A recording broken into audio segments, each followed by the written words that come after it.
विधानसभा का 2022 का चुनाव नहीं हुआ था, तब तक सब परशुराम की मूर्ति लगवा रहे थे। बहन जी भी कह रही थी हम 100 फुट ऊंची मूर्ति लगवाएंगे, अखिलेश यादव भी कह रहे थे परशुराम की 100 फुट ऊंची मूर्ति लगवाएंगे। अरे भाई परशुराम की मूर्ति तुम लगवाओगे क्यों? तुम्हारा मतलब क्या है परशुराम से? लेकिन विचारधारा दोनों की एक है, जिनसे लड़ना चाहिए तो उससे नहीं लड़ रहे हैं, और ये मनुवाद के चक्कर में दोनों फंसे हुए हैं। अखिलेश यादव भी फंसे हुए हैं, तेजस्वी क्या नाम है मायावती जी भी फंसी हुई हैं, निकल नहीं पा रहे हैं। अखिलेश यादव निकलने के लिए झटपटा रहे हैं, बहन जी ने झटपटाना ही बंद कर दिया। बस दोनों में फ़र्क इतना है, फंसे हुए दोनों हैं। CBI ready. सवाल ये है 2019 का जो गठबंधन हुआ और उसके टूटने के बाद पहली बार अखिलेश ने बहन जी पर हमला बोला है। अखिलेश यादव अब तक जितना मैं समझ रहा हूँ वो इस चक्कर में थे। हाँ, मैं वही कह रहा हूँ। अखिलेश यादव अब तक इस चक्कर में थे कि हो सकता है 2024 में दोबारा बसपा के साथ गठबंधन हो जाए, दोबारा समाजवादी पार्टी, RLD और कांग्रेस चारों लोग एक मंच पर आ जाएं। लेकिन बसपा की तरफ से जिस तरीके का हाल चल रहा है और बसपा ने जिस तरीके से कहा है कि उनके यहाँ संभावनाएं गठबंधन की है नहीं, तो अब अखिलेश यादव को भी लग गया है कि जब गठबंधन की संभावनाएं नहीं बची हैं तो फिर मैं ही क्यों क्या नाम है दुश्मनी दिखाने में, दुश्मनी करने में कसर क्यों छोड़ूं। तो उन्होंने भी वही बहन जी वाला रास्ता अपना लिया, जो बहन जी ने देखेंगे। बहन जी ने आप विधानसभा चुनाव में चले जाएगी 2022 के में, कि ना बहन जी का पूरा भाषण आप उठा करके देख लीजिए। पूरे भाषण में वो 70% अखिलेश यादव पर बरसती थी, समाजवादी पार्टी पर बरसती थी, 15% जो है 10% कांग्रेस पर बरसती थी, और 20% या 15% जो बीजेपी पर बरसती थी। तो जिस पर बरसना चाहिए था बहन जी उस पर नहीं बोल रही थी, जिस पर नहीं बोलना चाहिए था उस पर बोल रही थी।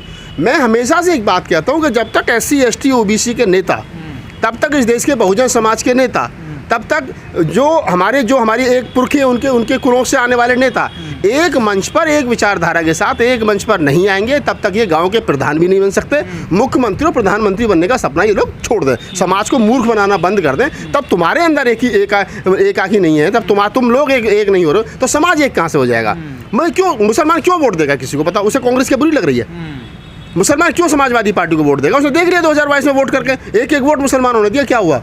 0 सन्नाटा। क्या ये जो जुबानी जंग हो रही है 2024 के चुनाव के लिए थे भाई, ये 2024 के लिए चुनावी जंग तैयार हो रही है। अखिलेश यादव सोच रहे हैं कि हम अपने यादव वोट को साध लें, हमारे साथ मुस्लिम जुड़ा रहे। अगर यादव और मुस्लिम दोनों जुड़ भी गए तो क्या सीट जीत जाएंगे? नहीं जीत रहे हो ना। उधर मायावती के साथ में अगर मुसलमान रुझानवाद भी चाहते हो कि जीत जाओगे, नहीं जीत रहे हो भाई। रास्ता वही है, फॉर्मूला वही है मान्यवर साहब काशीराम का। जब तक आप बहुजन समाज नहीं बनाओगे, तब तक 6743 जातियों पर आप काम नहीं करोगे, तब तक कुछ नहीं होगा। एक दूसरे की टांग खींचते रहो। पैसा आप लोगों ने कमा लिया है, चाहे अखिलेश यादव हो, चाहे मायावती जी हो, चाहे कोई और दूसरे लोग बसपा के मेरे बहुजन समाज के नेता हो। पैसा कमा करके पेट भर लेना और समाज की चिंता छोड़ देना, और सिर्फ अपने AC रूम में बैठ करके चाहे सपा के लोग चाहे बसपा के लोग ये सोचते रहना कि हमारा पैसा कैसे बचेगा और हमारी क्या नाम है स्टेटस कैसे बचेगा, हमारे परिवार के लोग कैसे बचेंगे CBI और ED के चक्कर में। बसपा के लोग सोचते रहे कि आनंद जी का 402 करोड़ का प्लॉट तो एक बार चला गया, कहीं दूसरी और की संपत्ति का नंबर ना जाए, तो समाज की चिंता है किसको? ये बसपा के और सपा के लोग जितने हैं जो आपस में एक दूसरे की टांग खिंचाई कर रहे हैं, ये कुछ नहीं कर रहे, ये समाज को कमजोर कर रहे हैं। लेकिन अखिलेश यादव का जैसे ही बयान आया, आकाश आनंद ने उसे लगते हाथों ही ले लिया, लेकिन बहन जी ने थोड़ी देरी करी। वो अगले दिन बोले, लेकिन आकाश आनंद ने तुरंत ट्वीट। आकाश आनंद का जहाँ तक सवाल है, आकाश आनंद बेचारे की क्या औकात है उसकी? 24 साल का लड़का है, राजनीति की ABCD की उसका पता है नहीं। बहन जी ने कहा उसको कि तू पहले बोल। ये बसपा की राजनीति क्या है? जब मान्यवर साहब काशीराम सक्रिय राजनीति में थे तो मान्यवर साहब काशीराम कम बोलते थे। वो बहन जी को कहते थे कि तू बोल, अगर कोई गलती हो जाएगी तो मैं कहता हूँ नहीं बच्चा गलती हो गई। तो ये वो सेम पॉलिसी है। आकाश आनंद नहीं बोले, आकाश आनंद से बुलवाया गया, और इसलिए बुलवाया गया कि कल को कोई बात हुई तो कहते नहीं बच्चा कोई बात नहीं, माफ करो उसको, है। तो ये पॉलिसी है, यही तो राजनीति है। लेकिन आकाश आनंद ने ट्वीट करते हुए रामपुर वाले अंकल का जिक्र किया। हाँ, उसके पीछे क्या मकसद था? देखिए, मैंने वो ट्वीट हालांकि पढ़ा नहीं, मुझे जानकारी नहीं क्या उन्होंने किया है। आपने बता रहे हो तो रामपुर वाले अंकल हो या क्या नाम आजमगढ़ वाले चाचा हों, ये जितने भी हों, जब जो लोग अपना गढ़ नहीं बचा पा रहे, आजम खां का गढ़ था रामपुर साहब, नहीं बचा ना। अखिलेश क्या करता, आजमगढ़ नहीं बचा ना।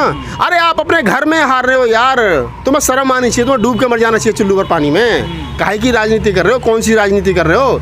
सीखो BJP के लोगों से, उनके यहाँ लोकतंत्र है, वो जानते हैं राजनीति कैसी होती है। वो जय श्री राम के नारे के साथ आए थे, जय श्री राम के नारे के साथ खड़े हैं। तुम जय भीम से शुरुआत की तो जय परशुराम पे आ गए। नकली होता है भाई, असली नहीं बन सकता। नकली है। बसपा और सपा जय भीम के लिए, जय भीम से शुरुआत हुई थी, लालू सिंह यादव से शुरुआत हुई थी, जगदेव बाबू से शुरुआत हुई थी, पेरियार से शुरुआत हुई थी, और क्या नाम है लोहिया से शुरुआत हुई थी। कहाँ खड़े हो भैया? परशुराम पे खड़े हो। इसके लिए नहीं आए थे तुम, परशुराम के लिए थोड़ी आए थे। परशुराम वाले तो हैं राजनीति में, तो तुमने कॉपी करने की कोशिश की, कॉपी करने में मारे गए। नकल भी अकल से नहीं हुई तुम लोगों पे। नकल के लिए भी तो अकल चाहिए, वो भी अकल से नहीं हुई तुम पे। तो इन्हें आपस में लड़ना चाहिए या फिर इन्हें तैयारी करनी चाहिए? इनको ये राजनीतिक पार्टी बंद करके अपने घर बैठ जाना चाहिए, दूसरे लोगों को मौका दो। तुम लोगों के बस की राजनीति करनी नहीं है, चाहे सपा के लोग हो, चाहे बसपा के लोग हो, चाहे और लोग हो। अगर आपको विशुद्ध रूप से राजनीति करनी है बहुजन समाज की 6743 जातियों की, तो उनके महापुरुषों के बताए हुए रास्ते पर, हमारे पुरखों के बताए हुए रास्ते पर चलना पड़ेगा। नहीं चलोगे अपने घर बैठो। समाज ने इस बार 12% वोट दिया है, यही हाल रहा तो 2024 के लोकसभा चुनाव में 5% वोट रह जाएगा। वोट नहीं दे रहा कोई। और अखिलेश यादव का भी समाप्त है। मुस्लिम समाज देख रहा है कि कांग्रेस में हल्की सी जान पड़े, वो कांग्रेस में शिफ्ट हो जाएगा। वो देश के लेवल पर आप देखो ना, मुस्लिम समाज कितना अकलमंद है। अगर दिल्ली के अंदर लोग विधानसभा का चुनाव होता है तो केजरीवाल को वोट करता है, और अगर लोकसभा का चुनाव होता है तो कांग्रेस को वोट करता है। जहाँ दिल्ली में आम आदमी पार्टी विधानसभा में पहले नंबर पर होती है और विधानसभा लोकसभा चुनाव में तीसरे नंबर पर चली जाती है। क्यों? क्योंकि मुस्लिम बीजेपी को हराने के लिए टारगेट करता है ना। तो मुसलमान किसी का सगा नहीं है। तो ये लोग दिमाग से इस बात को निकाल दें। और मैं दोनों से हाथ जोड़ के कह रहा हूँ, सपा बसपा के लोग, भाई अपने घर बैठो, बहुत पैसा कमा रखा है, जब बचा लो, अपने खेती बाड़ी करो, नई युवाओं को आगे नहीं तो वो राजनीति कर लेंगे। जो कमेंट्स अखिलेश यादव ने बसपा सुप्रीमो मायावती के बारे में कहा है, और जिसको लेकर के सोशल मीडिया पर बड़ा विवाद है, और आकाश आनंद की तरफ से उनकी जो टीम है उसकी तरफ से जिस प्रकार से बयान को आपत्ति जताई गई है, मैं एक चीज़ कहना चाहूँगा स्पष्ट रूप से, चाहे अखिलेश यादव हों और चाहे बसपा सुप्रीमो मायावती हों, चाहे सपा सुप्रीमो मुलायम सिंह यादव हो, ये जितने भी लोग हैं जिस काम के लिए आए थे वो काम कर नहीं रहे ईमानदारी से।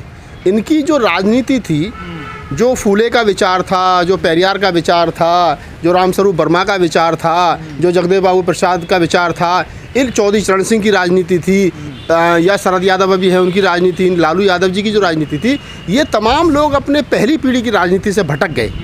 अब हम अगर कहीं वो ये कह रहे हैं अखिलेश यादव जी के मायावती जी अपनी बनाई हुई जेल में फंस गई हैं और उसका जेलर जो वो दिल्ली में बैठा है, तो इसको हम दूसरे तरीके से भी देख सकते हैं कि सबसे ज़्यादा फ़ोटो अगर बीजेपी के नेताओं के साथ में है तो वो अखिलेश यादव और मुलायम सिंह यादव के। अगर मुलायम सिंह जी के पेट में दर्द होता तो मुख्यमंत्री जी आदित्यनाथ योगी उनका हालचाल लेने पहुंच जाते, उनके आवास पर पहुंच जाते। अगर योगी जी का जो है वो शपथ ग्रहण समारोह होता तो अखिलेश यादव जी मंच पे दिखाई देते हैं। तो कौन किसकी जेल में फंस गया है, कौन कम बोल रहा है, कौन ज़्यादा बोल रहा है, क्या बोल रहा है, तो ये सब लोग अपनी बनाई हुई जेल में फंसे हुए हैं। फ़र्क सिर्फ इतना है कि युवा अखिलेश यादव युवा हैं, वो बोल रहे हैं। बहन जी जो है वो 70 साल के नज़दीक हो गई हैं तो वो बोल नहीं रही हैं। बहन जी के जैसा भी पीछे हम देखें कि राष्ट्रपति के चुनाव में आप चले जाइए तो देखेंगे कि वो जो बीजेपी का जो समर्पित उम्मीदवार था, और चाहे वो राष्ट्रपति का हो चाहे उपराष्ट्रपति पद का हो, दोनों को समर्थन दिया है। उधर दूसरी तरफ देखें कि आदित्यनाथ योगी जी के साथ में जिस प्रकार के उनके घरेलू संबंध हैं अखिलेश यादव के, मुलायम सिंह यादव के, तो वो भी किसी ढके छुपे नहीं है। तो मैं वही कह रहा हूँ कि मुलायम सिंह यादव की तरफ से या अखिलेश यादव की तरफ से या समाजवादी पार्टी की तरफ से जो बसपा सुप्रीमो के बारे में जिन शब्दों का प्रयोग किया गया, ये बात उन पर खुद पर भी लागू होती है। और मैं दोनों को यही सलाह दूंगा कि जिनके घर शीशे के हों वो दूसरे के ऊपर पत्थर नहीं फेंका करते। तो अखिलेश यादव जी खुद अपने आप में झांक करके देखें, तब कहें कि वो कितने मिशनरी हैं, तब कहें कि वो कितने क्या नाम है अपनी राजनीति को समझ रहे हैं, तब कहें कि वो जिस लोहिया की बात करते हैं, जिस लोहिया के विचार पर समाजवादी पार्टी खड़ी है, तो क्या वो राम के वंशजों के साथ क्यों खड़े हैं। तो ये पता चलेगा आपको कि ये चाहे समाजवादी पार्टी हो चाहे बहुजन समाज पार्टी हो, ये एक दूसरे की टांग खींच रहे हैं। जिनकी टांग इनको खींचनी चाहिए उसकी टांग नहीं खींच रहे हैं, उससे दोनों डर रहे हैं।